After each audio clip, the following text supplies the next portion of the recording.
শ্রীমান নিত্যানন্দ প্রভু অভিন্ন নিত্যানন্দ তনু প্রেম ভক্তি মহারাজ শ্রীল শ্রী নরোত্তম দাস ঠাকুর মহাশয় তদীয় চরণার বিন্দাশ্রিত মাদৃশ জীব উদ্ধারক কৃপা ঘন বিগ্রহ শ্রী গুরুদেবের অশেষ কৃপা কটাক্ষে উপস্থিত হলাম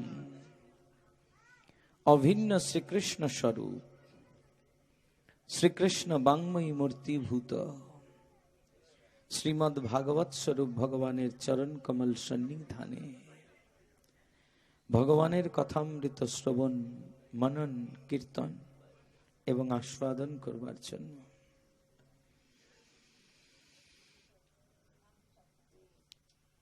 শ্রীমদ্ ভাগবত সাক্ষাৎ শ্রীকৃষ্ণ, স্বয়ং শ্রীকৃষ্ণ ভগবান শ্রীমদ্ ভাগবত রূপে আমাদের সামনে প্রাদুর্ভূত হয়েছেন। কেন? আমাদের সর্বত কল্যাণের নিমিত্ত। আমরা কলিহত জীব, কলিমলে দগ্ধীভূত, প্রতিনিয়ত দুঃখই দুঃখ। যতবার সুখের অন্বেষণ করতে যাই কেবলই মহা দুঃখে নিপতিত হই। বৈষ্ণব মহাজন বললেন, সুখেরও লাগিয়া এ ঘর বাঁধিনু অনলে পুরিয়া গেল।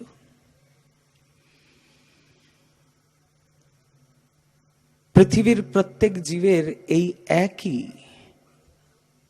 যন্ত্রণা, একই মর্মবেদনা, আমি কবে সুখী হব। উপনিষদের জন্য প্রার্থনা করছেন, সুখং মে ভূয়াত দুঃখং মে মা ভূত। আমায় ভূয়সী সুখ দাও, দুঃখ দিও না। কিন্তু সুখ দাও বললেই কি সুখ প্রাপ্তি হয়? সুখ চাইলেই কি সুখ আসে?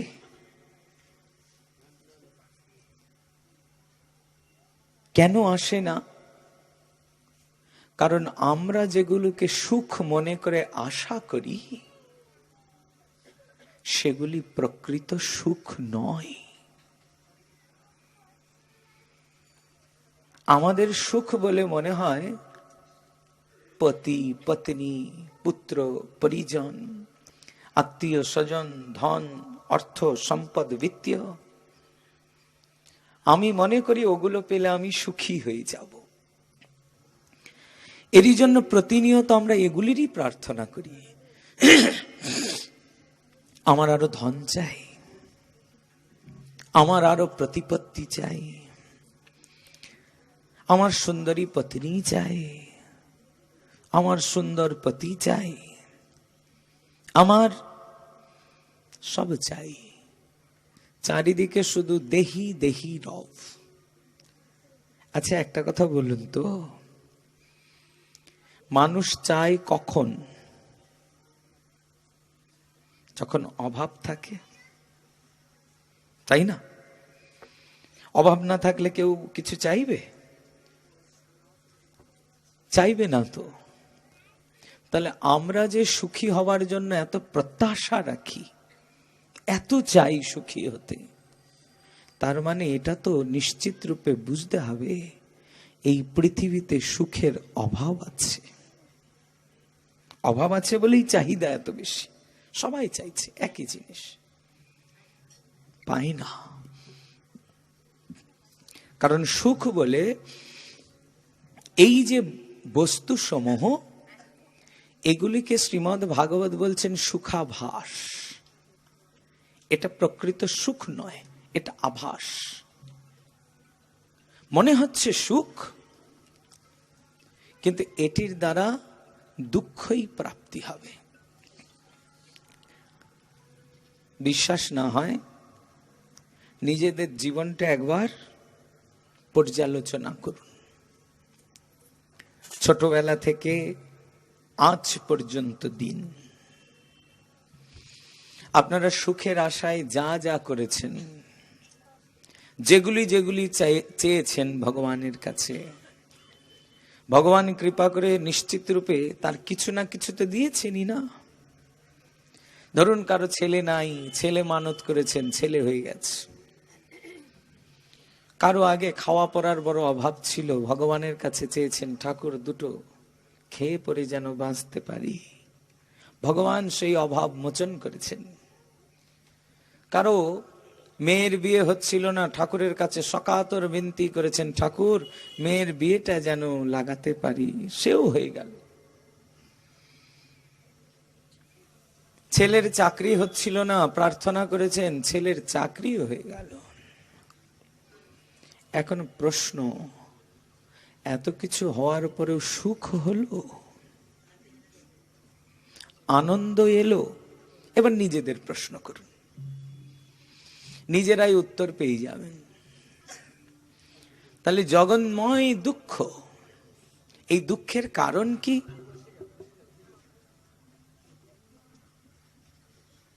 আমাদের বৈষ্ণব মহাজন বলছেন, শ্রীপাদ কবিরাজ গোস্বামী চরণ বলছেন, কৃষ্ণ ভুলি যেই জীব অনাদি বহির্মুখ, অতএব মায়া তারে দেয় সংসার দুঃখ। কভু স্বর্গে উঠায়, কভু নরকে ডুবায়, দণ্ড জনে রাজা যেন নদীতে চুবায়। আমাদের দুঃখের মূল কারণ কি? দুঃখের মূল কারণ কৃষ্ণ বিস্মৃতি। আমরা কৃষ্ণকে ভুলে গেছি। আমাদের জীবনে কৃষ্ণ স্মৃতিটাকে আমরা দূর করে দিয়েছি। সব রেখেছি জীবনে, কি রাখিনি বলুন? খুব করে চিন্তা ভাবনা করুন তো, এই যে আমাদের মানব শরীর, এই মানব জীবন, এই নিঃশ্বাস প্রশ্বাস, যা কিছু আছে সব তো কৃষ্ণেরই দেওয়া না, এটা বিশ্বাস করেন তো? তারই কৃপাতেই জীবনটা চলছে তো। এই যে এত বড় একটা মহামারীর মধ্যে দিয়ে আমরা যাচ্ছি, তারপরেও আমরা বেঁচে আছি। মাঝখানে তো জীবনের আশাই ফুরিয়ে গেছিল, এই বুঝে কখন মরেই যায়, তারপরেও বেঁচে আছি। তাহলে আমাদের জীবনের তো এক পয়সাও দাম নেই। কত কত কোটি কোটিপতি, কোটি কোটি টাকার মালিক মহামারীতে আক্রান্ত হয়ে মরে গেল, তার শরীরটাও আর মিলল না। অন্ত্যেষ্টি হবে কি? পুত্র পরিজন তার মুখ দর্শনও ঠিকঠাক করতে পারে নাই, কোথায় চলে গেল বেওয়ারিশের মতো। তাহলে এই যে কোটি কোটি টাকার আমাদের বাঞ্ছা, ধন সম্পদ প্রকৃত সুখ দিতে পারে? পারে না। প্রকৃত সুখ এর দ্বারা হয় না। একটা সময় রিয়ালাইজেশন আসবে সজ্জন, যে এত এত টাকা, এই টাকার জন্য এত মারপিট, এই সম্পত্তির জন্য এত লড়াই, শেষমেশ তো সবই ছেড়ে চলে যেতে হচ্ছে। কেউ তো সহযাত্রী হলো না, কাউকে তো সঙ্গে নিয়ে যাওয়া যাচ্ছে না, কাউকে তো সঙ্গে পাওয়াও গেল না। না, একবার ভেবেছে মহামারীর সময় যারা মহামারীগ্রস্ত হলেন, ছেলে পুলেও তার পাশে যেতে পারেনি, আত্মীয় স্বজন তার সামনে যেতে পারে নাই।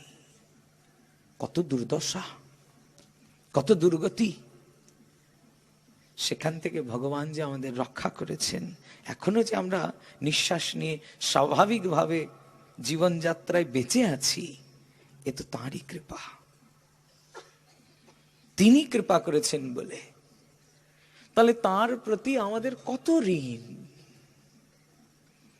মা কুন্তী বলছেন না, ঠাকুর তোমার ঋণের কথা, তোমার অবদানের কথা আমি যতই বলবো কম হয়ে যাবে। মাঝে মাঝে কি মনে হয় জানো, তুমি তোমার মা দেবকীর থেকেও আমাকে বেশি কৃপা করেছ। কারণ তোমার মা দেবকীকে খল কংসের হাত থেকে রক্ষা করতে একবারই তো কংস বধ করেছ, তাতেই তোমার মার পরিত্রাণ হয়ে গেছে। আর আমার জীবনে যখন যখন বিপদ হয়েছে, যখন যখন দুঃখ এসেছে, যখন যখন বিপর্যয় এসেছে, আমি একবার শুধু তোমায় ডেকেছিলাম, নাথ, অমনি ছুটে এসেছ। আমার কত বিপর্যয়, সেই কৌমার্যাবস্থা থেকে কুমারী অবস্থায় যখন বড় বিব্রত হয়ে পড়লাম, লোকনিন্দার ভয় পেয়ে বসলো নাথ, সেই সময় তুমি আমার সম্ভ্রম রক্ষা করেছ। পাণ্ডুকুলের কুলবধূ হয়ে আসলাম, পাণ্ডব কুল গৌরব রূপে। হ্যাঁ, কুরুকুল গরবিনী হয়ে এলাম। বড় আশার সংসার নিয়ে এসেছিলাম নাথ, কিন্তু সংসার বালুর ঘরের মতো কিছুদিনই উবে চলে গেল। পতি হারা হয়ে গেলাম, তারপর থেকেও তুমি রক্ষা করে এসেছো। আমার পুত্রদের অধিকার তুমি নিরূপণ করে প্রতিষ্ঠিত করেছো। আজ কুরু রাজ্যে ধর্মের প্রতিষ্ঠা তোমার হাত ধরে হয়েছে। আমার পুত্রদের উপর কত কত নিপীড়ন, ভীমের বিষ প্রয়োগ, ভীমকে বিষ খাইয়ে দেওয়া হয়েছিল, ভগবান রক্ষা করেছেন। যতুগৃহ দাহ, ভগবান রক্ষা করেছেন। প্রত্যেকটা ক্ষেত্রে সব থেকে বড় বিপর্যয়ের দিন কুরুসভায়, বড় বড় জ্ঞানী গুণীদের সভা, যেই সভায় আমার কুলবধূর লাঞ্ছনার কাল এলো, কেউ দাঁড়ায়নি। কিন্তু নাথ, তুমি স্বয়ং তার সম্ভ্রম রক্ষা করে আমার কুলমর্যাদা অক্ষুণ্ণ রেখেছ। আজ এই কুরুক্ষেত্রের যুদ্ধে যেখানে সবাই ধরাশায়ী হয়ে গেল, কত কত বীর ভূপতিত নিপতিত হয়ে গেল, কিন্তু আমার ছেলেদের একটা চুলও বাঁকা হয়নি। এও তোমার কৃপা। কত কৃপা, কত কৃপার কথা বলবো। কিন্তু মুশকিল কি জানো নাথ, আমার দুঃখের দিন যখনই এসেছে, তোমায় ডেকেছি, তুমি ছুটে এসেছো, এসে আমায় ত্রাণ করেছো, উদ্ধার করেছো, সঙ্গে থেকেছো। যাবৎকাল বিপদ তাবৎকাল তুমি সহযাত্রী হয়েছো, সঙ্গে থেকে বিপদ হন্তা হয়ে আমার বিপদ থেকে উদ্ধার করেছো। কিন্তু নাথ, যখন বিপদ চলে যায়, তুমিও চলে যাও। তাহলে বিপদ যাওয়ার দরকার কি? বিপদ যাওয়ার কি প্রয়োজন? মা কুন্তী বলছেন, ভগবান, আমি তো চাই বিপদ সন্ত নশতত্র তত্র জগদ্গুরু ভবত দর্শনম যৎস্যাৎ পুনর্ভব দর্শনম। হে নাথ, যদি সত্যি তুমি আমায় কৃপা করে থাকো, তাহলে তোমার কাছে এই প্রার্থনা, আমার আর বিপদ যাওয়ার দরকার নাই, কারণ বিপদ গেলে তুমি চলে যাবে। বিপদে থাক, তবু তুমি থাকো। এই ভাগবতী জগৎ, যেখানে উপনিষদ বেহুশ হয়ে গেলেন, সুখং মে ভূয়াৎ, সুখং মে ভূয়াৎ, বহু সুখ চাই, বহু সুখ চাই। ভক্ত বলছেন, আমার সুখ চাই না, তোমাকে চাই। মা কুন্তী কি বিপদ চাইলেন? আমরা অনেকে বলে থাকি কুন্তী বিপদ চেয়েছেন। বিপদ তো চাইনি, কারণ বিপদ থাকলে তুমি থাকবে, তাই বিপদ চাই। আমার তো অন্য কোনো কিছুর আকাঙ্ক্ষা নাই, তোমাকে দরকার। আর বিপদেই যদি তুমি থাকো নাথ, তবে বিপদই থাক, তো তুমি থাকো। সুখের দিনের কি দরকার, যদি সুখ হলে তুমি চলে যাও। ভক্তের অভিপ্রায় এই। ভক্তের চিন্তা চেতনা এখানে। কি করে ভক্ত এত দুঃখ সহ্য করে থাকেন এ আমরা জানি না। বৃন্দাবনের সামান্য এক ফলবালি, মাথায় ফলের ঝুড়ি নিয়ে ফল ফেরি করে ফেরেন। একদিন ফল ফেরি করতে করতে নন্দ ভবনের সামনে এসে উপস্থিত হয়ে ডাক দিলেন, হাঁক দিলেন, যেমন ফলওয়ালারা হাঁক দেয় সেই রকম, কৃণিহি ভো ফলানিতি, তোমরা কেউ ফল নেবে? হাঁক দিলেন। শুনে কি হলো? শ্রুত্যা সত্তরম অচ্যুতা, শুনেই অচ্যুত মানে গোবিন্দ ছুটে এলেন। ফলার্থী ধন্যবাদায় যজৌ সর্বফল প্রদৌ, ছুটে এসে বললেন আমায় ফল দেবে? কে কে বলছেন এই কথা? আমায় ফল দেবে? সর্বফল প্রদৌ, যিনি সমগ্র বিশ্ব ব্রহ্মাণ্ডে ব্রহ্মাকেও পর্যন্ত কর্মফল প্রদান করেন। প্রত্যেকের ফলদাতা ভগবান এক তুচ্ছ বৃন্দাবনের ফলওয়ালির কাছে বলছে আমায় দুটো ফল দেবে। এই অদ্ভুত ব্যবহার, ভক্তের সঙ্গে ভগবানের ব্যবহার অদ্ভুত সজ্জন। এখানে কিচ্ছু নাই, ভগবানই যেন ভক্তের কাছে চেয়ে চেয়ে নেন। যিনি অনন্ত কোটি বিশ্ব ব্রহ্মাণ্ডের একমাত্র অধীশ্বর, তিনি এসেছেন আমায় দুটো ফল দাও। ফলে আলী বলছেন ফল তো দেব, কিন্তু তুমি কি দেবে?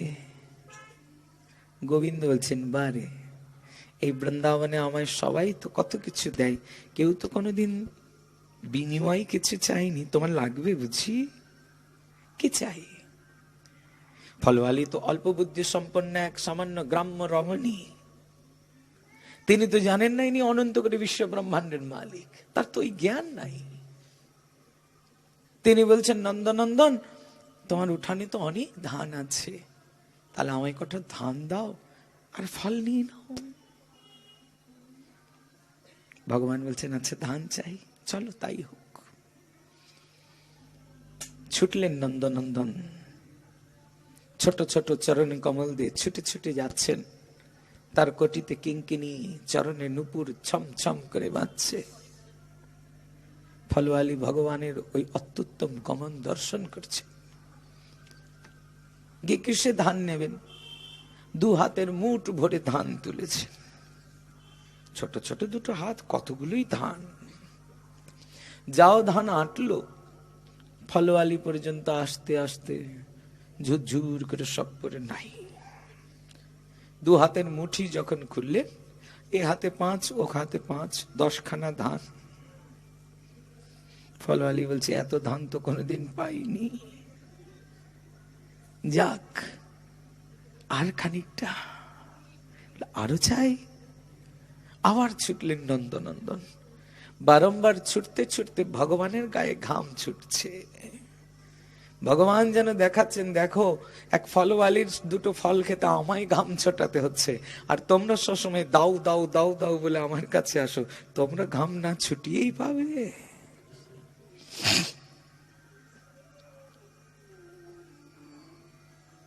ফলওয়ালি ভগবানের ওই অত্যুত্তম গমন দেখেই বিমোহিত হয়ে গেলেন। স্বাভাবিক, গোবিন্দের এই রূপ মাধুরী, শ্রীকৃষ্ণের রূপ সনাতন, যে রূপের এক কণ ডুবাই ত্রিভুবন, সর্বজীব করে আকর্ষণ। ভগবানের এই রূপের শক্তি আছে, এ সাধারণ জাগতিক রূপ নয়, এ রূপ অত্যুত্তম রূপ, জগতের কোন বিষয়ের সঙ্গে তুলনা হয় না। এই অপ্রাকৃতে যাদের প্রাকৃতে জ্ঞান হয় না, তাদের সর্বনাশ হয়ে যায়। এ রূপমাধুরী জাগতিক রূপের সঙ্গে তুলনীয় নয়। গোপীরা বলছেন না, হেনলয় মনে এ তিন ভুবনে তুলনা নাহি কো তার। এ ত্রিভুবনে তার রূপের উপমা তুলনা কেউ হয় না, বিশ্ব ব্রহ্মাণ্ডে তার উপমা নাই। কত সুন্দর গোবিন্দ, কি দিয়ে বুঝাবো? বলেছি চাঁদের মতো সুন্দর, কিন্তু চাঁদেও তো কলঙ্ক আছে। গোবিন্দ নিষ্কলঙ্ক, অত্যুত্তম। কোটি চন্দ্রের সঙ্গে তার সৌন্দর্যের উপমা হয় না। কিন্তু আমরা বলেছি কেন? কারণ আমাদের জ্ঞানের পরিধি, সামর্থ্য ওইটুকুনি। এর থেকে বেশি বললে আমরা আর বুঝে উঠতে পারবো না, বোঝার সামর্থ্য থাকবে না। আমরা তবুও যেন একটু ওই সিন্ধুরে এক বিন্দু যেন উপলব্ধি করতে পারি। তাই উপমা দেওয়া হলো চন্দ্রইব, তার মুখ চন্দ্রের মতো।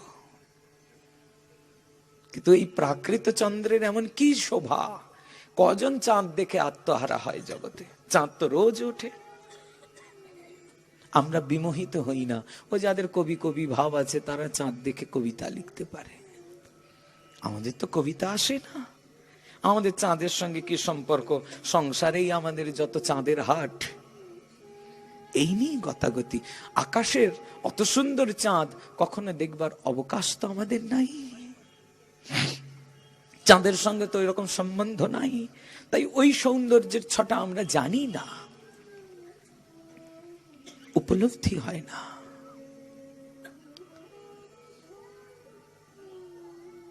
কিন্তু একদিন যদি কোনোদিন সংসার দুঃখে নিষ্পেষিত জীব কদাচিৎ সংসারের চাঁদের হাট থেকে মুখটা একবার ঘুরিয়ে নভমণ্ডলে উদ্ভাসিত পূর্ণ শশীকে দর্শন করেন,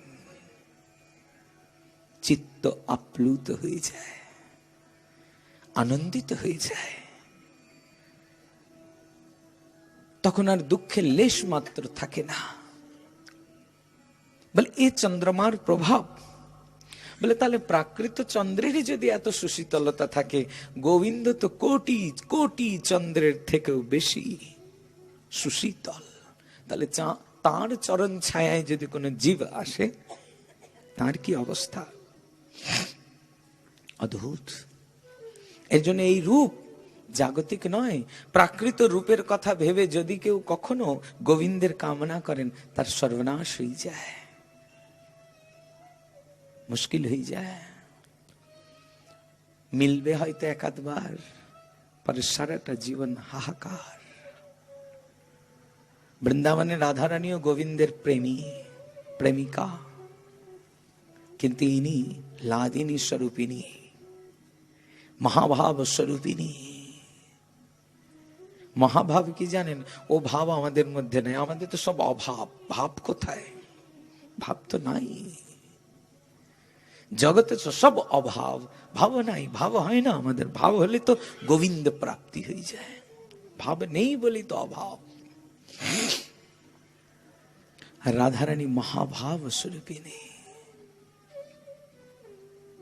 বৃন্দাবনে চন্দ্রাবলী ও নায়িকা দুজনেই,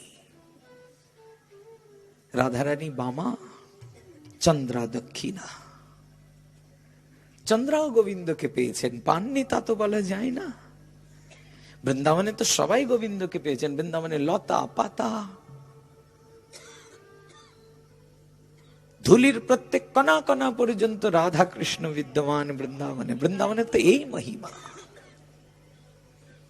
বৃন্দাবন মহিমামৃতে প্রভুদানন্দ সরস্বতী পাদে এমন বলছেন, বৃন্দাবনের রজ তুলে নিয়েও যদি ভালো করে দেখা যায় না, যদি গুরু গৌরাঙ্গের অনুরক্তি হয়, দুটো রজ কণা নিয়েও যদি দেখা যায়, ভালো করে দৃষ্টি দিলে দেখা যাবে এক রজ পীত বর্ণ আর এক রজ শ্যাম বর্ণ হয়ে আছে। মানে এক এক রজ কণার মধ্যে রাধা গোবিন্দ বিরাজ করেন, বিলাস করেন।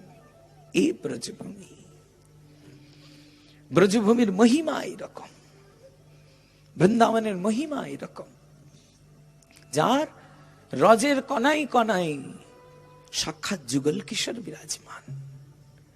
তো বৃন্দাবনের সবাই তো ভগবানের কৃপা পেয়ে গেছে, সবার ভগবত প্রাপ্তি হয়ে গেছে। কারণ ধামে বাস ব্রজে বাস মানেই তো ভগবত প্রাপ্তি। এর জন্য তো শ্রীমান মহাপ্রভু বললেন না, ভক্তির পঞ্চাঙ্গ সাধন। কলির জীবের 64 অঙ্গ অত সম্ভব নয়। প্রহ্লাদজি নববিধা ভক্তির কথা বলেছেন, এই 9টা অঙ্গ সাধন সম্ভব নয়, কমসে কম 5টা অঙ্গ সাধো। 5 অঙ্গের মধ্যে কি অন্যতম দিয়েছেন মথুরাবাস। প্রতিনিয়ত মথুরা মন্ডলে বাস, এই কম বড় কথা? আমি তো কালিয়াগঞ্জে থাকি, মথুরায় থাকবো কি করে? শরীরটা যদি মথুরায় নাও পৌঁছায়, অন্তত চিত্তে আকুলতা থাকে রাধারানী। হে শ্যাম সুন্দর, তোমার ওই বৃন্দাবন বিপিনে কদাচিৎ সামান্যতম এই অথমের স্থান হবে তো? ব্রজ বিপিনে এতটুকুন একটু জায়গা হবে তো? বৃন্দাবন গেলে দেখবেন, বৃন্দাবনে তো কত সাধু বাস করে, মহাত্মা বাস করেন। সাধুই সাধু, বহু সাধু, কোন সম্প্রদায় বিশেষ নাই। এমন নয় শুধু গৌড়ীয় সাধুরাই থাকেন, এমন নয় শুধু নিম্বার্কি থাকেন, রামানুজ থাকেন, সবাই থাকেন। প্রত্যেকের কাছে ব্রজভূমি এত এত প্রিয় ভূমি। ব্রজভূমিকে আশ্রয় করে তারা বিরাজমান হয়ে আছেন, আনন্দ মস্ত হয়ে আছে। তো সাধু তো থাকবেই, কারণ তারা ভগবত প্রেমী। সাথে দেখবেন বহু বানরের দলও থাকে। এত বানরের দল, বৃন্দাবন যাবেন তো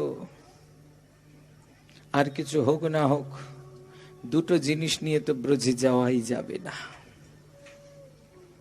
হ্যাঁ, এক তো চশমা। ও চশমা যে কখন চলে যাবে ও চশমাওয়ালাই জানতে পারবে না। এই বৃন্দাবনের বানরের এমন কারিকুটি, কারণ ব্রজের বানর যেন সাক্ষাৎ বুঝিয়ে দিচ্ছেন, এই চোখের মাথা খেয়ে এসেছিস গোবিন্দ দেখতে, এ দিয়ে গোবিন্দ দর্শন হবে না। গোবিন্দ দর্শন করতে হলে তো অন্তঃকরণের চোখ চাই। হ্যাঁ, সেই চোখ দিয়ে তাকে দেখতে হয়। আর খুব সামনে রাখতে হবে টাকার ব্যাগ। ও যদি সুযোগ পেয়ে যায় তো কখন পার্স নিয়ে চলে যাবে। হ্যাঁ, বানর ঘোষণা করেছেন, হ্যাঁ বৃন্দাবনে এসেছে এত টাকার বাহার নিয়ে, টাকায় গোবিন্দ পাবে। এখানে তো প্রেম চাই, ভালোবাসা চাই। গোবিন্দকে যে ভালোবাসে, গোবিন্দ তাঁর হয়ে যায়, নচেতে নয়। তো এইরকম বানর, এত বানরে পরিপূর্ণ। কেন এত বানর ভগবান স্থান দিয়েছেন? আসলে ব্রজে বানর হওয়া তো সৌভাগ্য। আসলে তারা বানর নয়, বড় বড় মহাত্মা। মহাত্মায় বৃন্দাবনে বানর হয়ে জন্মেছেন। কেন সাধু এইরকম পশুকুলে জন্মালেন? বলে আমাদের মতন হতভাগ্য জীবকে চোখে আঙুল দিয়ে দেখানোর জন্য, যে দেখো সংসারী জীব, আমাদের মতো বাঁদরকেও রাধারানী তার চরণে রেখেছেন। যদি তোমাদের কারো সামান্যতম ব্রজে বাসের আকাঙ্ক্ষা থাকে, একবার রাধারানীর কাছে গিয়ে যদি বলো, হা রাধারানী, তোমার বৃন্দাবনের সাধুর সঙ্গে তো বাঁদরকেও রেখেছো, না হয় আমি আর একটা বানরে যাব, আমার একটু স্থান দাও। একটু নয়ন জল ফেলে দিয়ে যদি শুধু এইটুকুন আকুলতা হয়ে যায়, মিলে যাবে, ব্রজভূমি মিলে যাবে। তবে সাবধানতা কি জানেন তো? মিলে যাওয়াটা বড় কথা নয়, ধরে রাখতে হবে, ধরে রাখতে হবে, নইলে তো হারিয়ে যাবে। ধরে রাখতে হবে। কালিয়নাগের ভাগ্যেও ব্রজে বাস হয়েছিল, ভাগবতে আছে, দশম স্কন্ধে কালীয় দমন লীলা বর্ণনা করা আছে। কালিয়নাগের ব্রজে বাস হলো, দীর্ঘদিন ব্রজে বাস করলেন। কিন্তু ব্রজে বাস করে কি হলো? ভজন সাধন তো করেই নাই, সৎসঙ্গ তো করেই নাই, দর্পে অহংকারে বৃন্দাবনকে কলুষিত করেছেন, তবু ভগবান এত কৃপালু, কালীয় নাগের মস্তকে দুখানা চরণ দিয়ে দিলেন। কি অদ্ভুত! সুখদেব গোস্বামী চরণ বলছেন, মহারাজ পরীক্ষিত দেখুন, সৃষ্টির প্রথম থেকে অনাদি মহাদেব তপস্যা করেছেন, চরণ মিলল না মহাদেবের, কেবলমাত্র চরণ ধৌত জল গঙ্গা মিলেছে, তাই শিব গঙ্গাধর। গঙ্গাটুকুন পেয়ে সন্তুষ্ট মহাদেব, চরণামৃত তো প্রাপ্তি হয়েছে। বলি সর্বস্ব লুটিয়েছেন গোবিন্দ পাদ পদ্মে, সব দিয়ে দিলেন। সর্বস্ব গোবিন্দ পাদ পদ্মে দেওয়ার ফল কি হলো? পেলেন গোবিন্দের একখানা চরণ কমল, দুটো নাই। আর কালীয় নাগ উৎপাত করলেন, বদমাশি করলেন।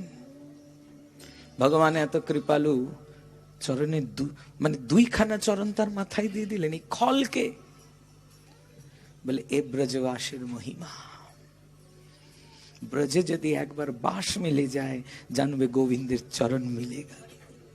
ব্রজেই তো গোবিন্দ, ধামে আর ধামেশ্বরে কোনো ভেদ হয় না, যা ধাম তাই সাক্ষাৎ। ভগবানের ধাম আর ভগবান, দুয়ের মধ্যে তো কোনো ভেদ নাই। ভগবানের নাম, ভগবানের ধাম, ভগবানের লীলা, ভগবানের রূপ, ভগবানের পরিকর নিত্য অভিন্ন বস্তু, ভিন্ন নয় তো। এর একটারও যদি সংস্পর্শ হয়ে যায়, ভগবান মিলে যায়, সঙ্গে সঙ্গে ভগবান মিলে গেল, ধাম প্রাপ্তি হয়ে গেছে।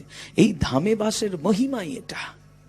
ধামবাসের এমন অনন্য মহিমা যে কালীয় নাগ দুখানা চরণ কমল পেয়ে গেলেন, দুটো চরণ প্রাপ্তি হয়ে গেল। কি অত্যুত্তম মহিমা! তবে পেলেন তো। এই গোবিন্দ চরণ প্রাপ্তির জন্য কতজনের কত তপস্যা, কত তপস্যা। হ্যাঁ, এই তপস্যার কোনো শেষ নাই। ব্রজবাসের কথা কি বলবে? পদ্মপুরাণে এরকম বহু বর্ণনা আছে। কোটি কোটি কল্প তপস্যা করেছেন সাধুরা, হাড়ের স্তূপ হয়ে গেছে জন্ম জন্মান্তরের, বৃন্দাবনে বাস পায় নাই, ব্রজবাস হচ্ছে না। ভগবান এসে বলছেন, তোমাদের বৈকুণ্ঠ দিয়ে দেব, চলে যাও, গোলকে দাও, নিত্য গোলকে চলে যাও। সাধু বলছেন, নিত্য গোলকে চাই না, এই ভৌম বৃন্দাবন চাই। কেন? ভৌম বৃন্দাবনের মহিমা কি? বলে মহিমা এই, ভৌম বৃন্দাবনে ভগবানের মহারাস বিলাস হয়, নিত্য গোলকে হয় না। কারণ নিত্য গোলকে তো ভগবান আর গোপীদের নিত্য বিহার স্থান, ওখানে আর এরকম অভিসার, উৎকণ্ঠা, পূর্বরাগ, অনুরাগ নাই তো। ভগবানকে আস্বাদনের যে বৈচিত্র্য, তা নিত্য গোলকে হয় না। এটার জন্য ভগবানের এই ভৌম লীলা রচনা করতে হয়। তাই এই ভৌম বৃন্দাবনে ভগবানকে আস্বাদনের যত পরিপাটি, নিত্য গোলকে নাই। সেখানে ঐশ্বর্যময় ভগবান, ভগবানের মাধুর্য সেখানে এতটা পরিপূর্ণ নয়। এই বৃন্দাবন মহিমা। কিন্তু সমস্যা কি জানেন?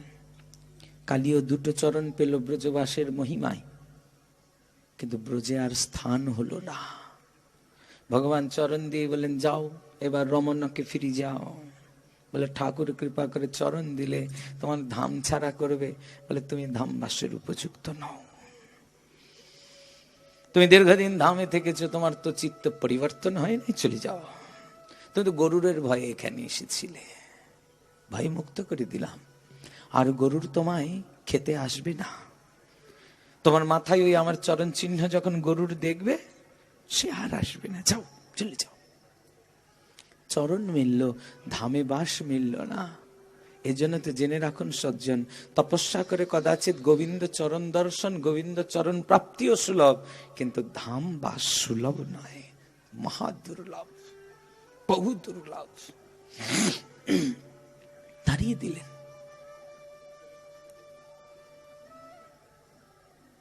এরই জন্য সিদ্ধ জগন্নাথ দাস বাবা ভক্তদের বলতেন, তোমরা নিতাই গৌরাঙ্গের কাছে থাকো। যেই আসতেন উপদেশ দিতেন। বলে কেন? কারণ ব্রজ তো নিশ্চিত রূপেই সাক্ষাৎ বৃন্দাবন ধাম, তবে নবদ্বীপ তো বৃন্দাবন বই অন্য কিছু নয়, অভিন্ন ব্রজভূমি। সাক্ষাৎ বৃন্দাবনই নবদ্বীপ রূপে এসেছেন কলিযুগে। তবে উৎকর্ষটা কোথায় জানেন? মহাপ্রভু এত কৃপাময় ঠাকুর, এত করুণাময় ঠাকুর, শত শত কোটি কোটি অপরাধীকেও তার ধাম থেকে নিষ্কাশিত করেন না। জগাই মাধাইয়ের মতন মহাপাপিষ্ট কি উৎপাত করেনি? কালিও তো শুধু ওই কালীদহেই উৎপাত করেছে, আর জগাই মাধাই তো সারা নবদ্বীপ উৎপাত করে বেরিয়েছে। এমন কোন লোক নাই তার সর্বনাশ করে নাই, এমন কোন লোক নাই যাকে উত্তক্ত করে নাই। এহেন জগাই মাধাইকে পর্যন্ত গৌর ভগবান এত কৃপা করে দিলেন, কি হয়ে গেল? ধুলাই গড়াগড়ি যাচ্ছেন, হা গৌর হা নিতাই বলে। ধাম থেকে তাড়িয়ে দিলেন না, ওই ধামে রেখেই তাদের সাক্ষাৎ প্রেম প্রদান করে প্রেমের অধিকারী করে দিলেন। মাধাইয়ের চিত্ত তো এত বিগলিত হয়ে গেল। মাধাই বলছেন, ঠাকুর এত এত পাপ করে এত তাড়াতাড়ি অব্যাহতি মিলে গেল, নাথ সহ্য হয় না। যত লোকের চরণে অপরাধ করেছি, তোমার পাদ পদ্মে প্রার্থনা, যদি কখনো তাদের চরণ ধরে ক্ষমা চাইতে পারতাম। তখন তো মত্ত উন্মত্ত ছিলাম, উন্মত্ত জীবনে তো জানি নাই কার ক্ষতি করেছি, কার সর্বনাশ করেছি। আমার ভাগ্যে কি এরকম মিলবে না সমগ্র নদিয়াবাসীর পায়ে ধরে ক্ষমা চাই? কিন্তু এত বড় নবদ্বীপ, আয়ুষ্কাল কতটুকুন আছে তো জানি না। কজনের বাড়িতে যাব, কার বা চরণ ধরবো? কি করে সম্ভব সমগ্র নদিয়াবাসীর চরণ ধুলি আমার মস্তকে পড়বে? মহাপ্রভু খুশি হয়ে গেলেন, কারণ ভক্তির প্রথম সোপানই তো এই ভক্ত পদ রজ, ভক্ত পদ জল, ভক্ত ভুক্তাবশেষ, 3 মহাবল। ভগবানকে যদি পাওয়ার ইচ্ছা থাকে, সবার আগে তার ভক্তে বিশ্বাস হওয়া চাই। ব্যাসাবতার কলম দিলেন কি? কৃষ্ণ ভজিবারে যার আছে অভিলাষ, সে ভজুক তার মঙ্গল প্রিয় দাস। আগে ভক্ত সেবা শেখো, গোবিন্দ সেবা। সারাদিন ঘন্টা বাজালেও গোবিন্দ মিলবে নাই, রাশি রাশি ভোগ লাগালেও গোবিন্দ আসবে না, কোনো কিছুর দ্বারা গোবিন্দ আসবে না, যতক্ষণ না গুরু বৈষ্ণবের সেবা হয়, অনুকম্পা হয়। এই জন্য তো মহাজন বলে দিলেন, ছাড়িয়া বৈষ্ণব সেবা নিস্তার পেয়েছে কেবা, অনুক্ষণ খেদ ওঠে মনে। দেখেছো কোনোদিন বৈষ্ণবের কৃপা ছাড়া কারো ভগবত প্রাপ্তি হবে না? গুরুদেবের কৃপা ছাড়া ভগবত প্রাপ্তি হবে না। কারণ গুরু বৈষ্ণব হলেন অভিন্ন ভগবান মূর্তি। সাক্ষাৎ চলমান ভগবানকে অবজ্ঞা করো, বৈষ্ণব নিন্দা করো, বৈষ্ণবকে গালি দাও, বৈষ্ণবের অপমান করো, আর মন্দিরে গিয়ে ঘন্টা বাজাও, ঘন্টা মিলবে ভগবান? মিলবে না। সবার আগে ভগবত ভক্তের সেবা হওয়া চাই। ভগবানের ভক্তের সেবা দুর্লভ। যতক্ষণ তা না হচ্ছে ততক্ষণ ভগবত প্রাপ্তি সুদূর পরাহত, চাইলেও পাওয়া যাবে না। আমাদের তো সমস্যা এইখানে সজ্জন, ঘরে ঘরে তো গোপাল একখানা বসানোই আছে, কিন্তু গোপালের প্রিয়জন গুরুদেবও নাই, বৈষ্ণব নাই। অনেকের তো এত দুর্ভাগ্য, গুরুদেবের নাম কি তাই ভুলে গেছে। আমাকে গোসাইয়ের যে কি নাম আসিল, অনেকদিন নিশ্চিত ভুলে গেছি। গোসাইয়ের নামই ভুলে গেছে, গোসাইয়ের মন্ত্র আর মনে আছে? ও তো তারও আগে পটল তুলেছে, মন্ত্রই পটল তুলেছে। কি করব? এ দুর্গতি আমাদের। আর বৈষ্ণব তো বুঝি না, বৈষ্ণব অভিন্ন ভগবান মূর্তি। ঠাকুর মহাশয়ের কলম, তোমা সবার হৃদয়েতে গোবিন্দ বিশ্রাম, গোবিন্দ কহেন মোর বৈষ্ণব পরাণ। ঘরে বৈষ্ণব এলো মানে সাক্ষাৎ ভগবান এলেন। কেন? গুরুদেব এলেন মানে সাক্ষাৎ ভগবান এলেন। কেন? কারণ ভগবান তো অন্য কোথাও থাকেন না। আমি লাখ টাকার মন্দির বানাই না কেন, এখানে নিত্য ভগবান থাকবেন কিনা জানি না, কিন্তু গুরুদেবের শ্রী বৈষ্ণবের হৃদয়ের মধ্যে সর্বদা ভগবান বিরাজমান থাকেন। তোমা সবার হৃদয়েতে গোবিন্দ বিশ্রাম। আর গোবিন্দ কহেন মোর বৈষ্ণব পরণ, এহেন বৈষ্ণব এহেন গুরুদেব, তার প্রতি যদি নিষ্ঠা না হয়, হ্যাঁ, এর জন্য তো গুরুবন্দনায় বলছেন না, সো চরণাম বুঝে রতি নাহি হও বলো রৌয়াত বৈষ্ণব দাস। এমন চরণ কমলে আমার নিষ্ঠা হলো না, তাহলে আর ভগবত প্রাপ্তি কি করে হবে? না, হয় না। তো মাধায়ের এই অনুরক্তি দেখে মহাপ্রভু বড় আনন্দিত হলেন। বাহ, ভগবত ভক্তের বৈষ্ণবের চরণ রেণুতে নিষ্ঠা হয়েছে। কারণ ভাগবত তো সিদ্ধান্ত দিয়েছে, বিনা মহৎ পদ রজয় অভিষেকম, যতক্ষণ না মহতের চরণ ধুলিতে অভিষিক্ত হওয়া হচ্ছে ভক্তি হবে না। ভাগবত সিদ্ধান্ত দিয়েছে। তো ভাগবতের বাইরে তো যাওয়া যাবে না, চরণ রজে তো অভিষিক্ত হতে হবে। মাধাইকে ভগবান প্রেম দিলেন, কিন্তু প্রেমটা ধরে রাখবে তো ভগবত চরণ রেণু, ভক্তের চরণ রেণু। চরণ রেণু তো চাই, নইলে ধরে রাখবে কি করে? হ্যাঁ, মনে করুন আপনার বাগানে বেশ দামি দামি গোলাপ গাছ লাগিয়ে দেওয়া হলো, অনেক রকমের গাছ তো লাগানো হলো, সঙ্গে ফুল সমেত নিয়ে এসেছিলেন, ওই ফুলটা নয় ফুটলো, কিন্তু পরে ফুল ফোটাতে গেলে তোর পরিচর্যা চাই, জল দিতে হবে, সার দিতে হবে, বিভিন্ন পদ্ধতি অবলম্বন করতে হবে। সেটা যদি না করেন হবে তো না। ঠিক তেমনি পরিচর্যা চাই, যতক্ষণ পরিচর্যা না হবে ততক্ষণ তো মিলবে না, ততক্ষণ মিলবে না, মেলা সম্ভবই নয়। এর খুব সাবধান। তো মহাপ্রভু দেখলেন যাক ভক্তের চরণ রেণুতে নিষ্ঠা হয়ে গেছে, বড় সৌভাগ্য, অহোভাগ্য। গৌর ভগবান বলছেন, শোনো মাধায়, তুমি এক কাজ করো, পারবে? মাধাই বলছেন, ঠাকুর যা বলবে তাই করো, আমার নদিয়াবাসীর চরণ ধুলি চাই, যা বলবে, যেভাবে বলবো আমি চাই। প্রভু বলছেন, তাহলে এক কাজ করো মাধায়, এই সুরধ্বনি গঙ্গায় রোজ সমগ্র নদিয়াবাসী স্নান জল সব নেওয়ার জন্য আসেন। তখনকার দিনে তো ঘরে ঘরে চাপকল ছিল না, গঙ্গার তটে যারা থাকতেন গঙ্গার জলই খাবার জন্য নিয়ে যাওয়া হতো। আজও নবদ্বীপ ধামে এবং গঙ্গার তটে যত যত প্রাচীন মন্দির আছে সেখানকার যাবতীয় সেবা গঙ্গার জলেই হয়। এখনো আমাদের নবদ্বীপে যত মন্দির আছে সেখানে আজও পর্যন্ত রান্না থেকে শুরু করে ঠাকুর সেবার যাবতীয় কিছু গঙ্গার জল দিয়ে সুসম্পন্ন হয়, সমুদয় কাজ। তো তখন তো আরো বিশেষ করে হতো, কারণ তখন তো জলাভাব। তো গঙ্গার তটে তো সবাই আসবেন, তুমি এক কাজ করবে, এই গঙ্গার তট নিষ্ঠা সহকারে ঝাড়ু লাগাবে, সবার চরণ রেণু তো আছে, ঝাড়ু দিয়ে রজগুলি একত্রিত করে সেই রজ সর্বাঙ্গ লিপ্ত করে বসবে, আর রোজ 2 লক্ষ নাম করবে, এই গঙ্গার তটে বসে থাকবে। নদিয়াবাসীরা স্নান করে করে যাবেন, সবার চরণে পরে পরে প্রণাম করে চরণ রজ ভিক্ষা করবে।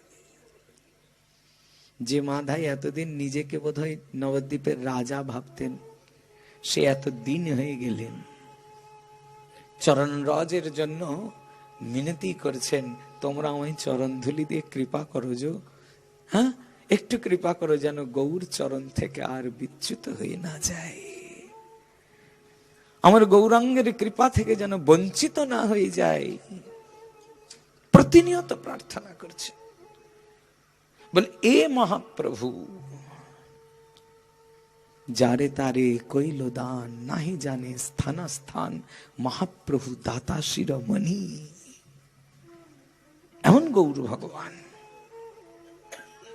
এরই জন্য তো ঠাকুর মহাশয় বললেন, গৌরাঙ্গের দুটি পদ, যার ধন সম্পদ সে জানে ভক্তি রসসার। গৌরাঙ্গের মধুর লীলা, যার কর্ণে প্রবেশিলা, হৃদয় নির্মল ভেল তার। গৌর প্রেম রসার নবে, সেই তরঙ্গে যেবা ডোবে, সে রাধা মাধব অন্তরঙ্গ। গৃহে বা বনেতে থাকে, হা গৌরাঙ্গ বলে ডাকে, নরোত্তম মাগে তার সঙ্গ।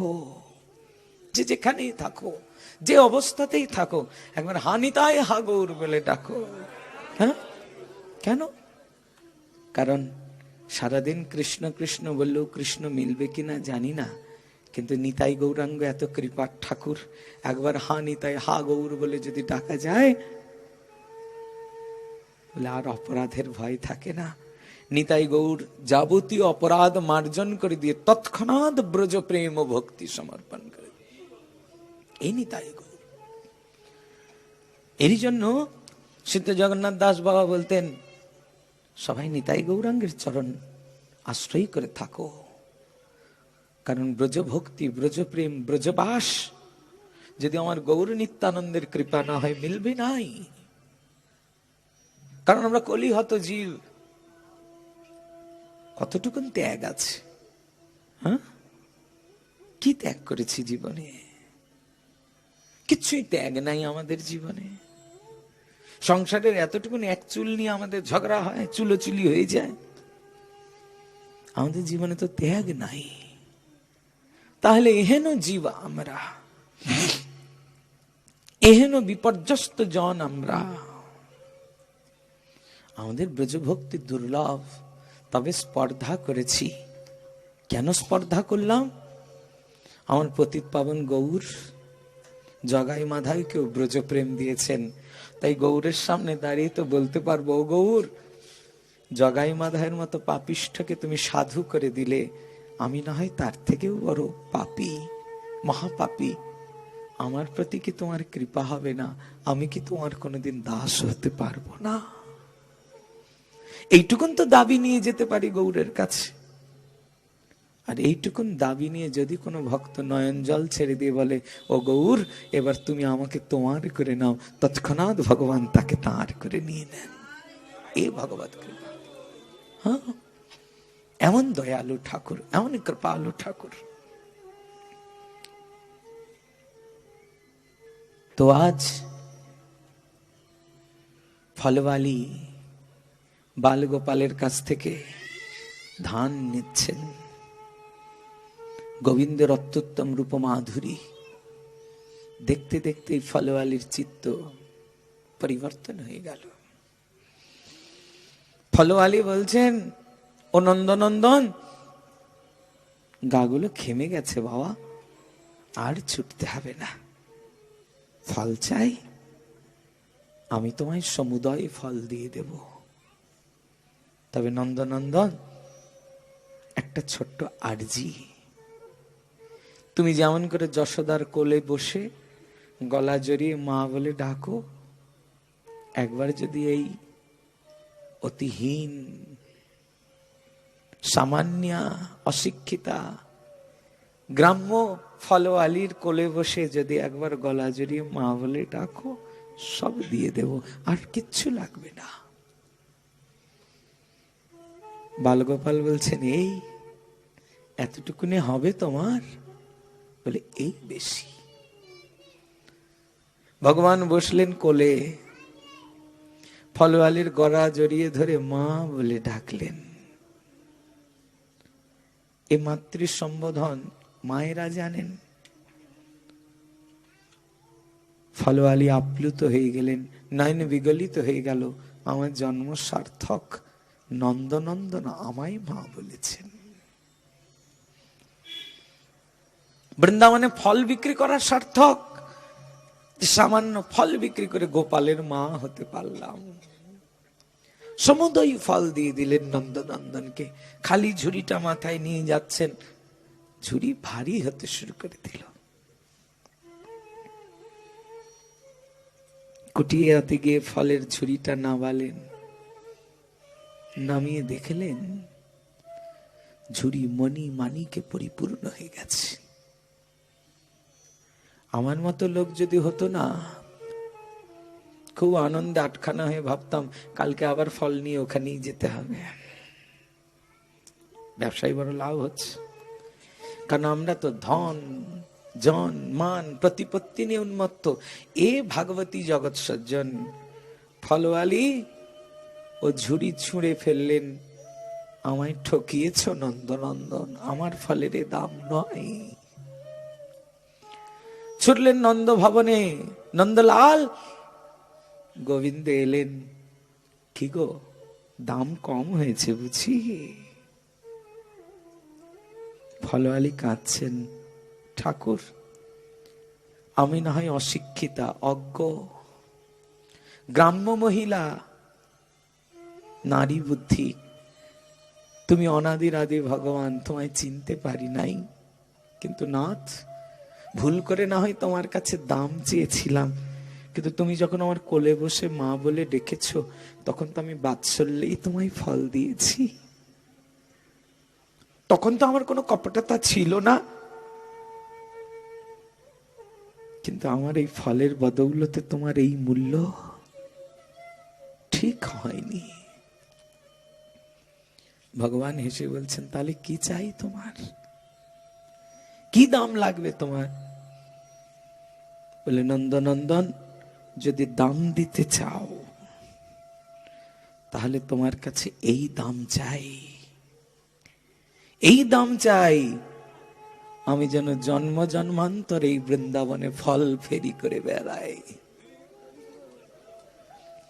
এইটুকুনি কৃপা করে তোমার এই বৃন্দাবনে জন্ম জন্মান্তর আমার এই ফল ফেরি করে বেড়ানোর সৌভাগ্য হোক।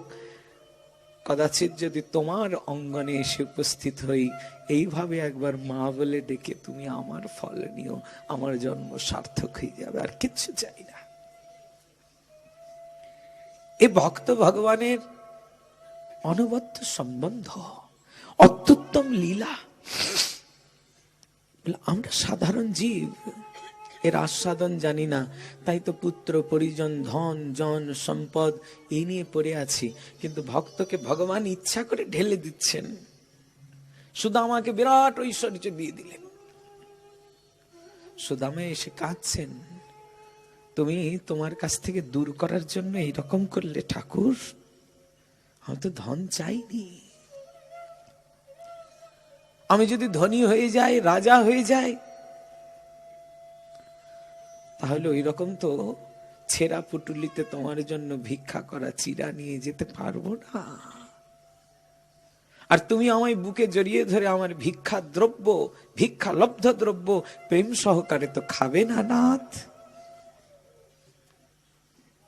তাহলে আমি ভিখারি হয়ে ভিক্ষা করে যে চিড়ে নিয়ে গেলাম, সে যদি তুমি গণ সমেত ভোজন করো, তাহলে আর আমার ধনী হওয়ার কি দরকার, ধনে কি প্রয়োজন? সুদামা বলছেন, নাথ আমি ধনী হতে চাই না, যদি কৃপা করো আমি কোটি কোটি জন্ম এরকম দরিদ্র হব, ভিক্ষা করব, কিন্তু তুমি যদি আমায় একবার বুকে জড়িয়ে এইরকম সখা বলে ডাকো, এইটুকুন চাই। কারণ আমাদের দুঃখের নিবৃত্তি গোবিন্দের হয়ে যাওয়াতে সংসারের পতির পত্নীর পরিজনের পুত্রের কারো হলেও আমাদের দুঃখের নিবৃত্তি হবে না। সেদিন দুঃখের নিবৃত্তি হবে যখন আমি আমার গোবিন্দের হয়ে যেতে পারবো, আমার গৌরের হয়ে যেতে পারবো। ততক্ষণ পর্যন্ত এই সংসার যাত্রায় দুঃখই দুঃখ মিলবে। হ্যাঁ, এই জন্যে প্রেম সহকারে তাঁর চরণারবিন্দে আশ্রয় গ্রহণ করা উচিত। যতক্ষণ না তাঁর চরণ কমলে আশ্রয় মিলছে সজ্জন, ততক্ষণ পর্যন্ত আমাদের সংসার যাত্রাটা বেকার। কারণ এই সংসার যাত্রাতে আমরা এসেছি এই দুঃখের মধ্যে অমৃতরূপী আনন্দরূপী গোবিন্দের প্রাপ্তি করবার জন্য। যেটুকুন সময় আছে সময়টা কাজে লাগিয়ে দিয়ে, কারো প্রতি মমত্ব নয়, কারণ সংসারে কেউ আমার নয়, আমিও কারো নই। সময় হলে তো চলেই যেতে হবে। আর এইটুকুন সময়ের মধ্যে আমাকে তাঁর কাছে ফিরতে হবে, কারণ সেখানে গেলে আমার যে আনন্দ, অন্য কোথাও সে আনন্দ নাই। ভাগবতের প্রথমে এর জন্য শিক্ষা দিয়েছেন ধ্রুব চরিত্রে। ধ্রুব ভেবেছিলেন আমার সৎমা অত চটাং চটাং কথা বলল, আমি গোবিন্দের আরাধনা করে গোবিন্দের কাছে চাইব যেন আমি রাজা হয়ে যাই, কারণ রাজার উপরে কেউ তো চটাং চটাং কথা বলতে পারবে না, তাহলে আমার সৎমার প্রভাব আমার উপর থেকে চলে যাবে, আমি সুখী হয়ে যাব। এই উদ্দেশ্যেই তো সিংহাসন প্রাপ্তির জন্য ধ্রুবের যাত্রা। তবে ধ্রুবের যাত্রাটা অদ্ভুত যাত্রা, ঠিক আমাদের মতো যাত্রা নয়। আমরা নবদ্বীপ যাই, বৃন্দাবন যাই, সব জেনে বুঝে তারপরে তো যাই। হ্যাঁ, এই তো গতদিন আমারই এক পরিচিত ভক্ত নবদ্বীপ গেছেন, তা আমি ফোন করেছেন, ফোন করে বললেন ভাই সাথে তো একটু ভালো লোকেরা যাচ্ছে, তো আমার কিন্তু গিজারওয়ালা একটা ঘর, রুম হিটার থাকলে ভালো হয়, একটু প্রসাদ পাওয়ার একটু সেই রকম জায়গা, রাতে আমাদের রুটি হতে হবে, দুপুরে এই হতে হবে, সেই হতে হবে। বলে বাড়িতে তো ওই গোষ্ঠীর পিণ্ড খেয়ে খেয়েই থাকলে তত সুখ মিলল না, ধামে যাবে, ধামে গিয়ে ওই পিণ্ডই গিলতে হবে। এ ধাম গমনের রীতি। হ্যাঁ, বাড়িতে তো পালঙ্কে থেকে রুম হিটারের হিট, এসির হাওয়া সুখ দিতে পারলো না, ধামেও এসির হাওয়াই খেতে হবে, ধামে বসে থেকে রুম হিটারই নিতে হবে। ধামে যখন যাব শীতে না হয় মরেই যাব, তবু নাথ তোমার চরণ তলে যেন একটু জায়গা হয়, এই প্রার্থনা করে যেতে হয়। ভালো ঘরে থাকবো, ভালো ভালো খাবো, এরকম ধাম গমনের রীতি তো নয়। কাকে বুঝাবো সজ্জন? বুঝানোর তো রাস্তা নাই। এখন আমরা বিপাকে থাকি সব সময়। কেউ কিছু বলে হ্যাঁ ঠিক আছে ঠিক আছে, তাই তাই তাই তাই, আচ্ছা মিলে যাবে, চলো।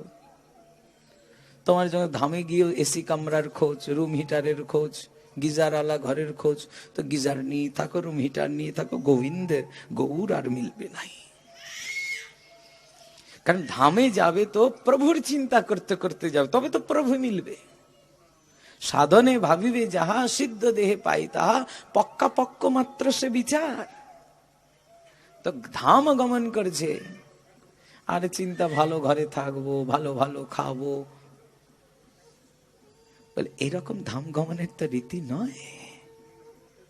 এইরকম করে তো ধামবাস হয় না। এই জন্য আমাদের এগুলো রীতি শেখা দরকার। এ ভগবানের দরবার। ভগবানের দরবার কিরকম জানেন?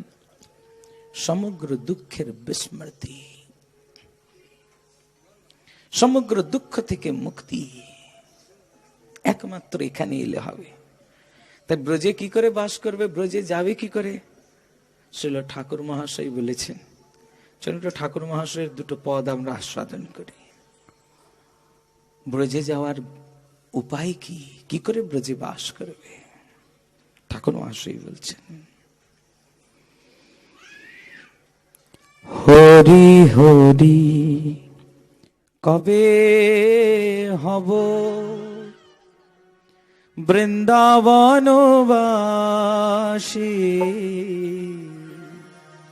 হরি হরি কবে হব বৃন্দাবনবাসী,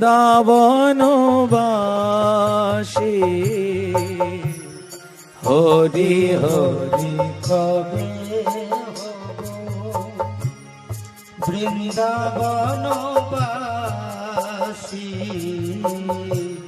হরি হরি কবে হব বৃন্দাবনবাসী,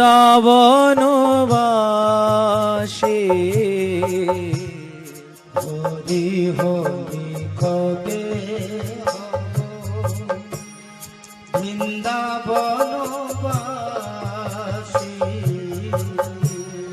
নিরখিব নয়নে যুগল রূপ রাশি, নিরখিব নয়নে যুগল রূপ রাশি, নিরখিব নয়নে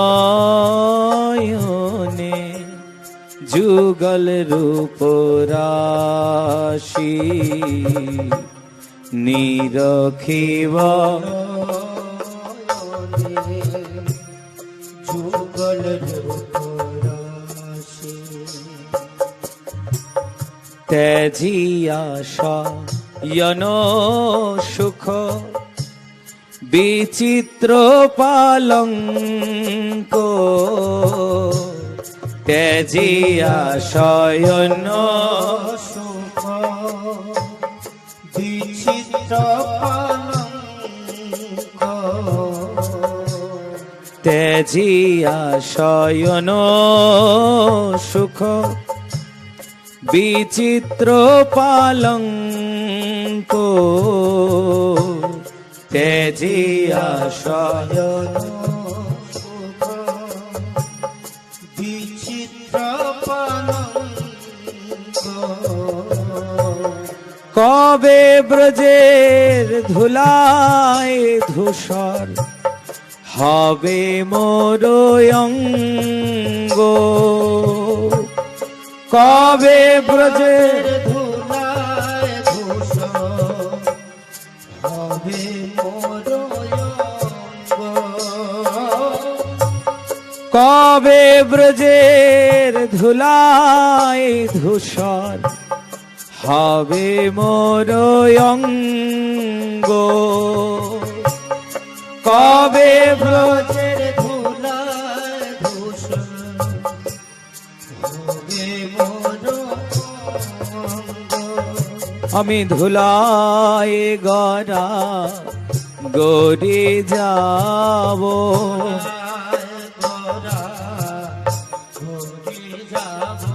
ব্রজের ধুলায় গড়া গড়ে যাব,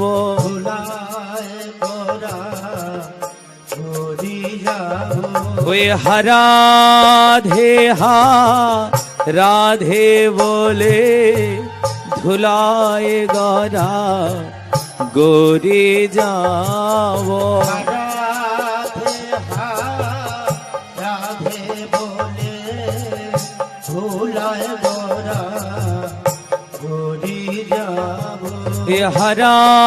রাধে হা রাধে বলে ব্রজের ধুলায় গড়া গড়ে যাব, রাধে হা রাধে বলে ব্রজের ধুলায় গড়া গড়ি যাব, রাধে হা রাধে বলে ব্রজের ধুলায় গড়া গড়ি যাব, রাধে হা রাধে বলে ধুলায় গড়া গড়ি যাব, কবে ব্রজের ধুলায় ধূসর হবে মোর অঙ্গ, কবে ব্রজের ধুলায় ধূসর হবে মোর অঙ্গ। ব্রজে গেলে একবার ব্রজের ধুলি তো সর্বাঙ্গে মাখা চাই, কারণ ধুলি তো সাক্ষাৎ। হ্যাঁ, ওখানে এর জন্য আমাদের ব্রজবাসের রীতি সজ্জন বৃন্দাবনে গিয়ে এত ধুলো, সাবান দিয়ে শ্যাম্পু দিয়ে সব পরিষ্কার চকচকে জীবন নাই, ধুলাই ধূসর হয়ে থাকো। ব্রজ ধুলির রজের কন কন সাক্ষাৎ রাধা গোবিন্দ, ধুলির এক একটা কণা সর্বাঙ্গ লিপ্ত, সর্বাঙ্গ যুগল ভূষণ হয়ে যায়। বৃন্দাবন যাবে তার কি করবে? ভালো ভালো খাবে, বলে ভালো খাওয়ার জন্য তো বৃন্দাবন নয়, তাহলে বৃন্দাবন গেলে কি খাবে? সররস ভোজন দূরে পরিহরি, সররস ভোজন দূরে পরিহরি সররস ভোজন দূরে পরিহরে সররস দূরে পরিহরি কবে ব্রজে মাগিয়া খাইব মাধু করে কবে ব্রজে মাগিয়া খাবো মাধু করি আমি মাধু করি করে খাবো মাধু করি করে খাবো এ মাধু করি করে খাবো মাধু করি করে খাবো ওই ব্রজবাসী দারে দারে মাধু করি করে খাবো ব্রজবাসী দারে দারে মাধু করি করে খাবো ব্রজবাসী দারে দারে মুখে হারাধে হারাধে বলে ব্রজবাসী দারে দারে ওই হারাধে হারাধে বলে ব্রজবাসী দারে দারে ওই হারাধে হারাধে বলে ব্রজবাসী দারে দারে মাধু করি করে খাবো কবে ব্রজে মাগিয়া খাইব মাধু করি কবে ব্রজে মাগিয়া খাবো মাধু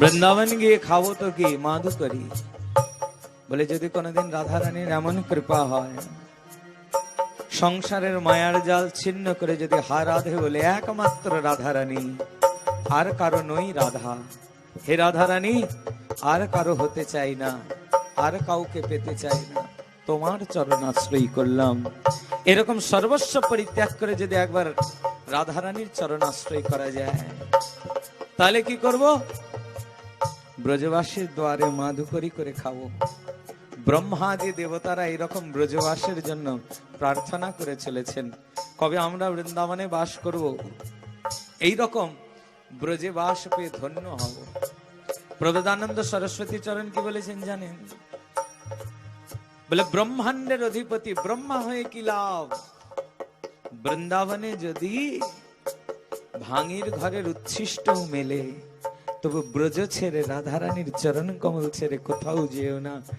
কারণ ব্রহ্মাণ্ডের অধিপতি হলেও তো যুগল সেবা মিলবে না আর ব্রজবাস মাত্রে সাক্ষাৎ যুগল সেবা মিলে যাবে এই ব্রজবাসের রীতি আর বৃন্দাবন গিয়ে ঘুরে বেড়াবো না বসে থাকবো না শুয়ে থাকবো শোয়ার জন্য ঘুমানোর জন্য তো ব্রজ নয় ব্রজে গেলে কমসে কম পরিক্রমা হওয়া চাই গিরিরাজ পরিক্রমা রাধাকুণ্ড শ্যামকুণ্ডের পরিক্রমা হ্যাঁ পরিক্রমা হওয়া চাই তাই বলছেন কিভাবে পরিক্রমা করিয়া ফিরব বনে পরিক্রমা করিয়া ফিরব বনে বিশ্রাম করিব যাই যমুনা পুলি বিশ্রাম করিব যাই যমুনা পুলি পরিক্রমা লাগাও আমাদের আচার্যরা পরিক্রমা করেছেন জানেন সনাতন গোস্বামী চরণ রোজ 90 মাইল পরিক্রমা করতেন। পরিক্রমার কি ফল? বলে শুধু হেঁটে বেড়ানো নয় তো, সনাতন গোস্বামী চন্দ্র রোজ 90 মাইলের পরিক্রমা। ভাবতে পারেন 90 মাইল মানে তো 120 কিলোমিটার। রোজ বৃন্দাবন, গোवर्धन, नंदगांव, बरसाना, जावट, रोज परिक्रमा करते हैं। संगे मदन मोहन सेवा, संगे ग्रंथ लिखन, संगे लुप्त तीर्थेर उद्धार, संगे आबार हरिनाम। प्रत्येक दिन 2 লক্ষ हरिनाम करतें। एक जीवने एत की करे सम्भव হয়েছে আমরা জানি না সজ্জন। এর সাক্ষাৎ প্রভুর অনুকম্পা। বসে বসে ঘুমানোর জন্য তো ব্রজ নয়। বলে ফলে কি হলো? যেদিন সনাতন গোস্বামী বৃদ্ধ হয়ে গেলেন, আর পরিক্রমা হচ্ছেন না, সাক্ষাৎ গোবর্ধন নাথ গোবিন্দ এলেন। সনাতন কেঁদো না, আমি আমার এক চরণ চিহ্নিত শিলা তোমায় দিয়ে দিচ্ছি। এই শিলা 4 বার পরিক্রমা করবে, তোমার পরিক্রমার ফল মিলে যাবে। আজও পর্যন্ত বৃন্দাবনে দামোদর মন্দিরে গেলে আপনারা দেখতে পাবেন ওই শিলা আছে, ভগবানের চরণ চিহ্ন, বংশী চিহ্ন, গোষ্পাদ চিহ্ন যুক্ত শিলা। তো সাক্ষাৎ সিদ্ধি সাধারণ প্রাপ্তি নয়। যদি পরিক্রমা করতে করতে ক্লান্ত হয়ে যাও, কি করবে? বিশ্রাম করিব গিয়া যমুনা কুলিনে। বিশ্রাম করতে হয় তো যমুনার স্নিগ্ধ সমীরণ আনন্দদায়ী। আর ত্রিতাবদগ্ধ জীবের উপায় কি? বলে ব্রজে কোথায় যাব? ত্রিতাপ জুড়াতে। তাপ দূর করব গিয়ে শীতল বংশী বটে। তাপ দূর করব শীতল বংশী বটে। কবে কুঞ্জে বসে বসে বৈষ্ণব নিকটে। কবে কুঞ্জে বসে বসে বৈষ্ণব নিকটে। একবার বংশীবটের তটে বসে দেখো, সংসারের যত তাপ দূর হয়ে যাবে। এ বংশীবটের ছায়ার মহিমা। বংশীবটের তটে আশ্রয় করা মাত্রই জীবের যাবতীয় ত্রিতাপ মুক্ত হয়ে যায়। কারণ এর সাক্ষাৎ রাসস্থলী সজ্জন। এ রাসস্থলীর এমন মহিমা, গমন মাত্রেই এই বংশীবটের ছায়া স্পর্শ মাত্রে ত্রিতাপ দগ্ধ জীবের ত্রিতাপ চলে যায়। আর বৈষ্ণবদের পদ ছায়া আছে, বৈষ্ণবদের চরণ তলে একবার যদি বসা হয়, তাদের চরণধুলির কৃপা যদি হয়ে যায়, জন্ম জন্মান্তরের দুঃখ যন্ত্রণা মুক্ত হয়ে যায়। তাই ঠাকুর মহাশয় লালসা করছেন, নরোত্তম দাসে কহে করি পরিহার। নরোত্তম দাসে কহে করি পরিহার। কবে বায় মন দশা হইবে আমার। কবে বায় মন দশা হইবে আমার। বলি সেই দিন আমার কবে হবে? সেই দিন আমার কবে হবে? সেই দিন আমার কবে হবে? সেই দিন আমার কবে হবে? আমি বিষয় ছেড়ে ব্রজে যাব, সেই দিন আমার কবে হবে? বিষয় ছেড়ে ব্রজে যাব, সেই দিন আমার কবে হবে? আমি বিষয় ছেড়ে ব্রজে যাব, মুখে হারাধে হারাধে বলে। বিষয় ছেড়ে ব্রজে যাব, মুখে হা রাধে বলে আমি বিষয় ছেড়ে ব্রজে যাব, হা রাধে বলে বিষয় ছেড়ে ব্রজে যাব, সেই দিন আমার কবে হবে? কবে বা এমন দশা হইবে আমার, কবে বা এমন দশা হইবে আমার।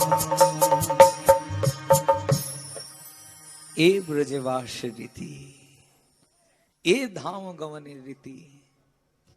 এই জন্য সর্বদা জানেন তো, মহাজনের চরণতলে বসে বসে ভজন অনুভব করতে হয়।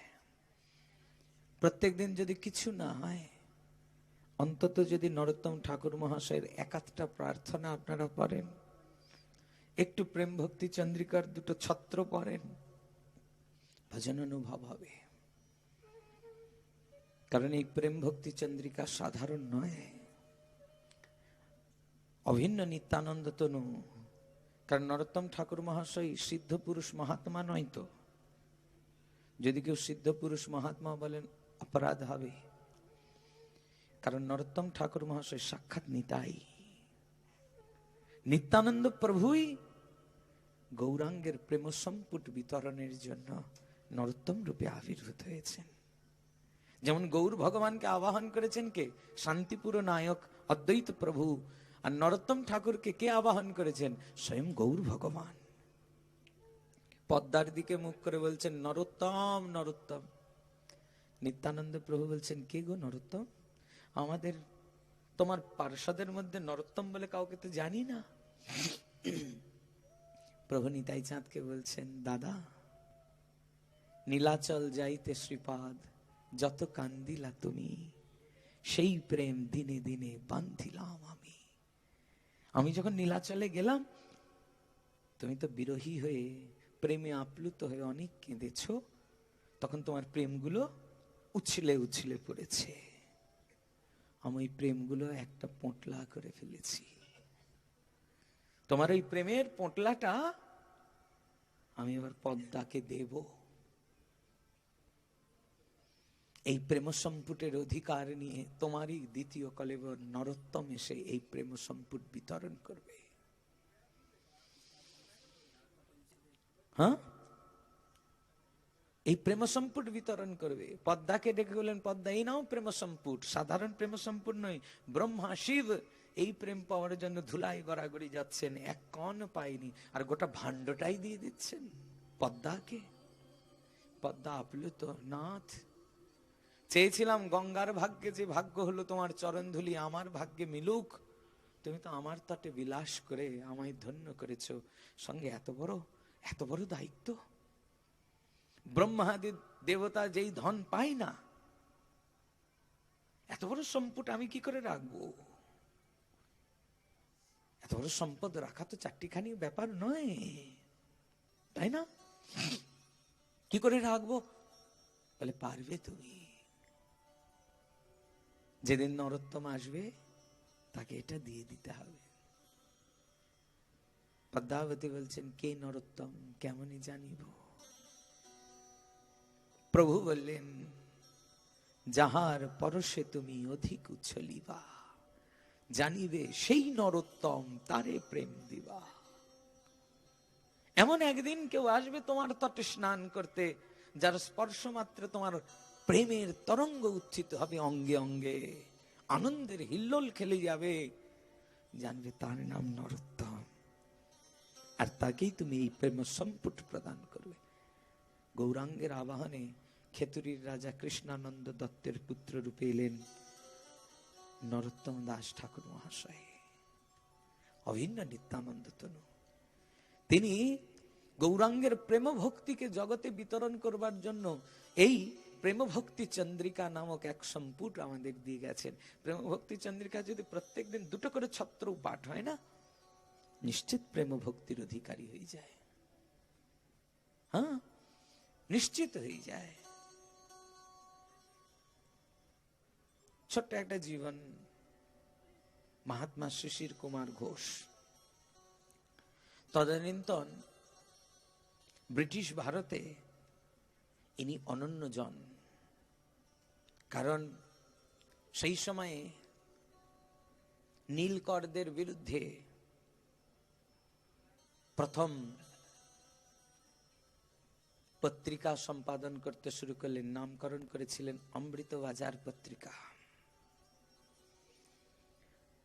মহাত্মা শিশির কুমার ঘোষের মায়ের নাম ছিল অমৃতময়ী দেবী।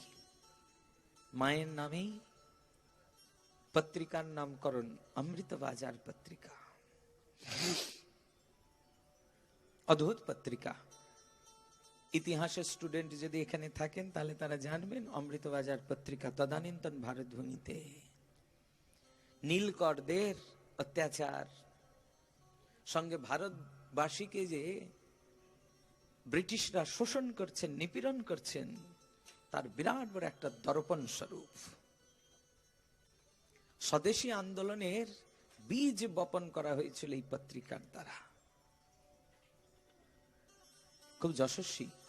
ব্রিটেনের সঙ্গে একসঙ্গে পত্রিকা ছাপানো তখনকার দিনে বিরাট ব্যাপার। এখনকার দিনে হয়তো সংবাদপত্র ছাপানো কোনো ব্যাপার নয়, কিন্তু তদানীন্তন সময় বিরাট বড় কাজ। এত বড় বিদ্বান, এত বড় পণ্ডিত। তদানীন্তন সময়ে যারা যারা উচ্চ শিক্ষিত হয়েছে তাদের জীবনের পরিণতি দুই। এক, হয় ইংরেজি বেশি জানার ফলস্বরূপ খ্রিস্টান হয়ে গেছে, আর না হয় ব্রাহ্ম ধর্মে দীক্ষিত হয়েছেন। ব্রাহ্ম ধর্মের সামান্য ছটা যদি আপনারা দেখতে চান, কোন সময় শরৎ সাহিত্য দেখবেন। তদানীন্তন ব্রাহ্মদের সঙ্গে হিন্দুদের যে একটা বিরাট বড় দ্বন্দ্ব ছিল, সেটা সেখানে আপনারা খানিকটা হলেও আস্বাদন করতে পারবেন। তো শিশির কুমার ঘোষ প্রথম জীবনে খ্রিস্টানই হয়ে যেতে চেয়েছিলেন। পরে তার মা অমৃতময়ী দেবী তাকে বুঝালেন, কোন রকমে স্থির রাখলেন। ঠিক আছে, খ্রিস্টান না হই, কিন্তু এত দেবতার পুজো টুজো এগুলি মানব না, আমরা ব্রাহ্ম হয়ে যাব। বেশ, তবু তো কোন রকমে তো রক্ষা হলো, থাক। দিন চলে যাচ্ছে। শিশিরের মেজদাদা শিশিরের বড় প্রিয়, নাম হেমন্ত কুমার ঘোষ। শিশির কুমার ঘোষ তখন কলকাতায় বাস করছেন। একদিন হঠাৎ দাদা হেমন্ত কুমার ঘোষ এসে উপস্থিত। ললাটে উজ্জ্বল তিলক, কণ্ঠে তুলসীর কণ্ঠী, হাতে জপমালা। এগুলি দেখে শিশুর বড় অপ্রস্তুত হলেন। এই কি? শেষে সারা গায়ে কাদা টাদা মেখে মরা কাঠ গলায় দিয়ে এগুলো কি ভীমরতি, এগুলি কি? দাদা মর্মাহত হলেন, কিন্তু শিশিরকে খুব ভালোবাসেন তো কিছু বলতে পারছেন না। বারবার অন্তত এত দূর পর্যন্ত পৌঁছে গেল, দাদাজি এখন নিরামিষ খায়, ভোগ লাগিয়ে প্রসাদ পায়, এটাও শিশির কুমার সহ্য করতে পারেননি। একসময় খাওয়ার পাতে তিনি নিজের কাছ থেকে মাছ পর্যন্ত দাদার পাতে তুলে দিয়েছেন। ভাইকে এত ভালোবাসেন, কটু কথা বলতে পারেন নাই। খাবার থেকে দাদা উঠলেন, পোটলা বাঁধলেন, শিশিরের বাড়ি থেকে চলে যাচ্ছেন। যাবার সময় দাদা একটা কথা বললেন, জানো তো শিশির, আমার গৌরাঙ্গ বড় কৃপালু, তিনি পতিত পাবন, নিশ্চিত তিনি একদিন তোমায়ও কৃপা করবেন, গৌরাঙ্গের প্রেম সম্পুটে তুমি অধিকারী হবে, সেদিন তুমি বুঝতে পারবে। চলে গেলেন দাদা। শিশির কুমার ঘোষ মর্মাহত হলেন, দাদাকে পত্র লিখলেন, তোমার গৌরের এই প্রেম কোথায় পাওয়া যায়?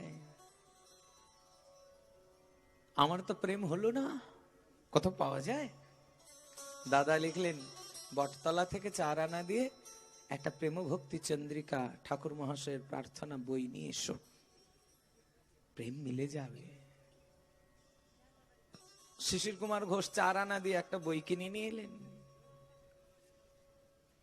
প্রথমেই প্রার্থনা গীতিকার বই খুলেই প্রথমে পড়েছেন, ঠাকুর মহাশয়ের প্রথম প্রার্থনা, গৌরাঙ্গ বলিতে হবে পুলক শরীর, হরি হরি বলিতে নয়নে ববে নীর। আর কবে নিতাই চাঁদ করুণা করিবে, সংসার বাসনা মোর কবে তুচ্ছ হবে।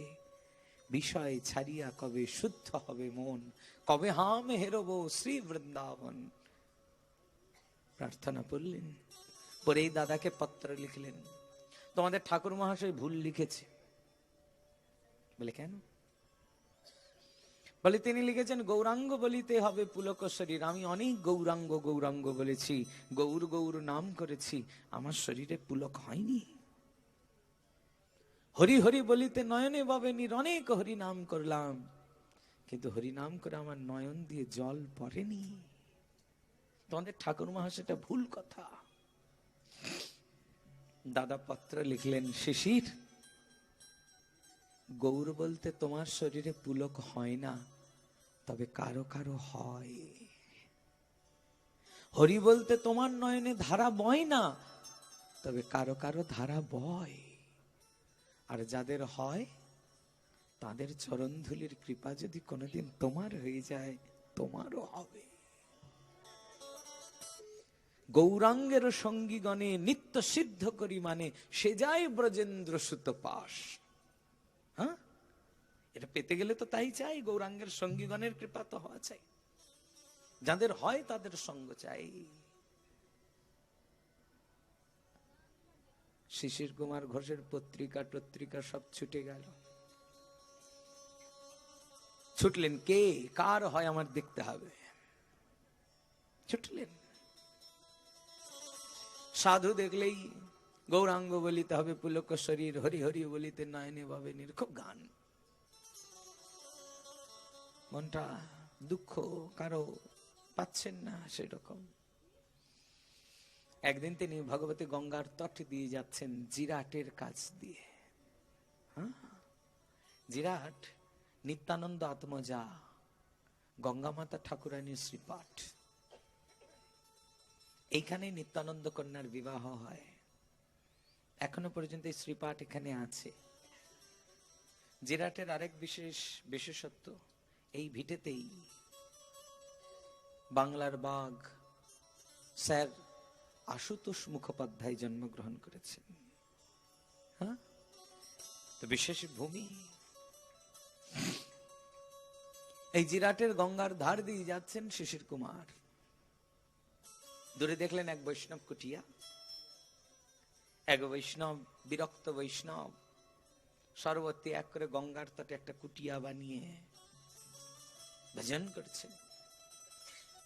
একটু ফুল তুলসীর বাগান করেছে, ফুল তুলসীর বাগানটা যেন কেউ নষ্ট না করে, তার জন্য চারিদিকে কাঁটা টাটা দিয়ে বেড়া দেওয়া আছে। বৈষ্ণব দর্শন করে শিশির কুমার গেয়ে উঠলেন, গৌরাঙ্গ বলিতে হবে পুলক শরীর, হরি হরি বলিতে নয়নে বাহিনী।